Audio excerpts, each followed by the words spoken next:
ঈদে মিলাদুন্নবী উদযাপন আলিমপুর খানকা শরীফে। দেখুন সেই ছবি সবুজ বার্তা নিউজে। আজ থেকে প্রায় 1400 বছর আগে 570 খ্রিস্টাব্দে ইসলামিক ক্যালেন্ডার অনুযায়ী 12 রবিউল বিশ্বনবী হযরত মুহাম্মদের পূর্ণ আবির্ভাব ঘটে, যা শুধু মুসলিমদের জন্যই নয়, সমস্ত মানবজাতির কাছে আশীর্বাদ স্বরূপ। তাই এই দিনটি সারা বিশ্বের মুসলিম ঈদ অর্থাৎ খুশির দিন হিসেবে পালন করে। আজও তার শান্তি, সম্প্রীতি ও মানবতার বাণী সারা বিশ্বের মানুষকে মুক্তির পথ দেখায়। একই দিনে অর্থাৎ 12 রবিউল আওয়াল তাঁর জন্ম হয়, অর্থাৎ তাই এই দিনটিকে ফতেহা দোহাজ তাহামু বলা হয়। এর জন্যই সারা বিশ্বের সঙ্গে সোমবার 16 সেপ্টেম্বর বিশ্বনবী হযরত মুহাম্মদ সাল্লাল্লাহু আলাইহি ওয়াসাল্লামের জন্মদিবস পালিত হচ্ছে। ঠিক তেমনি মুর্শিদাবাদের সাগরদিঘি, চারগাছি, বাজিতপুর, আলিমপুর খানকা শরীফে উদযাপন হলো ঈদে মিলাদুন্নবী। কয়েক হাজার মুসাল্লিদের উপস্থিতিতে গোয়াসিয়া আজিজিয়া আলিমিয়া স্পিরিচুয়াল ইউনিভার্সিটিতে ইসলামিক আলোচনা হয়। সাগরদিঘি থেকে রহমাতুল্লাহর রিপোর্ট, সবুজ বার্তা নিউজ।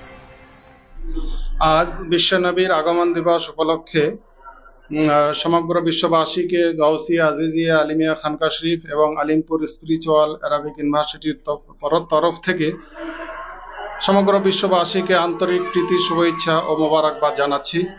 সকলেই সুস্থ থাকুন, ভালো থাকুন। আল্লাহ রাব্বুল আমাদেরকে সকলকেই সঠিক বোঝ দান করুক, সঠিক পথে চলার দান করুক, সঠিক পথে চলার তৌফিক দান করুক।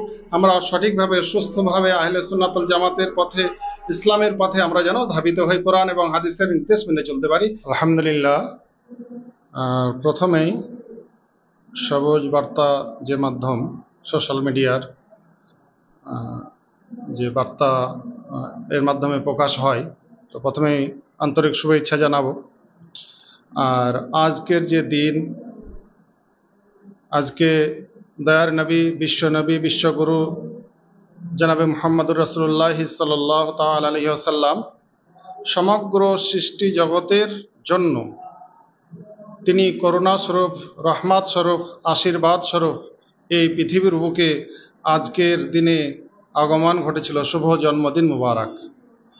570 খ্রিস্টাব্দে আরব প্রান্তে সেখানে এই দিনে জন্মগ্রহণ করেছিলেন, যে সময় বিশ্ব ভ্রাতৃত্ববোধ মানুষের মধ্যে ছিল না, ধর্মীয় জ্ঞান, ধর্মীয় অনুভূতি, ধর্মীয় চেতনা বিভিন্ন ফিতনা ফেসাদে জড়িয়েছিল। সেই সময় বিশ্ব শান্তিকে প্রতিষ্ঠিত করার জন্য বিশ্বগুরু, জগৎগুরু ওনার আবির্ভাব ঘটে।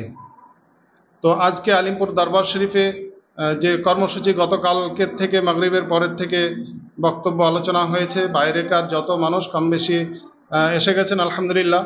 কিন্তু আশেপাশে দুর্যোগের কারণে কিছু মানুষ আসতে পারেননি। আমাদের যে ক্যাপাসিটি, যে মেহমানের ব্যবস্থা করা হয়েছিল, সেটা কম বেশি 5 থেকে 6 হাজার মানুষের।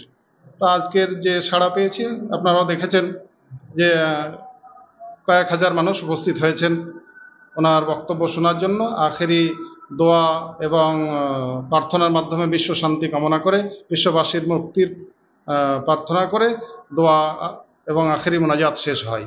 আমি এই সবুজ বার্তার তরফ থেকে বিশ্ববাসীকে শান্তি এবং শৃঙ্খলা বজায় রাখার আহ্বান করব এবং বিশ্ববাসীকে ওয়েলকাম এবং ধন্যবাদ জানাবো। আসসালামু আলাইকুম।